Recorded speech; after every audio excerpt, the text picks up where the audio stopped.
ஒரு நாள் ஒரு எறும்பு ஆற்றங்கரையில் தண்ணீர் குடித்துக் கொண்டிருந்தது. தவறுதலாக அது ஆற்றில் விழுந்துவிட்டது. சின்ன எறும்பு துடித்தது. இப்போ நான் மூழ்கி விடுவேனா என்று பயந்தது. அப்போது ஒரு புறா அந்த மரத்தின் கிளையிலிருந்து அதை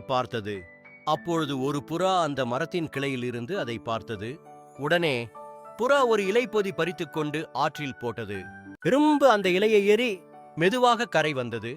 உயிர் தப்பிய எறும்பு புறாவுக்கு நன்றி சொல்லி, நான் உன் உதவியை ஒரு நாள் திருப்பித் தருவேன் என்று உறுதியானது. சில நாட்கள் கழித்து அந்த புறா தரையில் விதைகள் தின்று கொண்டிருந்தது. அருகே ஒரு வேட்டைக்காரன் அமைதியாக வலை வீசத் தயாராக இருந்தான். அவன் வலை வீசப் போகும்போது எறும்பு வந்து அவன் காலில் கடித்தது. வலியால் அவன் கத்தான்.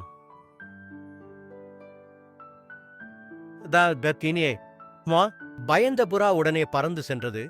புறா ஆச்சரியமாக எறும்பை பார்த்தது. நீ என் உயிரை காப்பாற்றி விட்டார் என்றது. எறும்பு சிரித்துக்கொண்டே, நீ எனக்கு செய்த உதவியை நான் மறக்கல, இன்று உனக்கு திருப்பித் தந்தேன் என்றது. அந்த நாள் முதல் புறாவும் எறும்பும் நல்ல நண்பர்களாகிவிட்டனர். கதை பாடம்: சிறியவராக இருந்தாலும் உதவியால் பெரிய உயிரை காப்பாற்ற முடியும். நன்றி மறக்காத மனம் உண்மையான நட்பை உருவாக்கும்.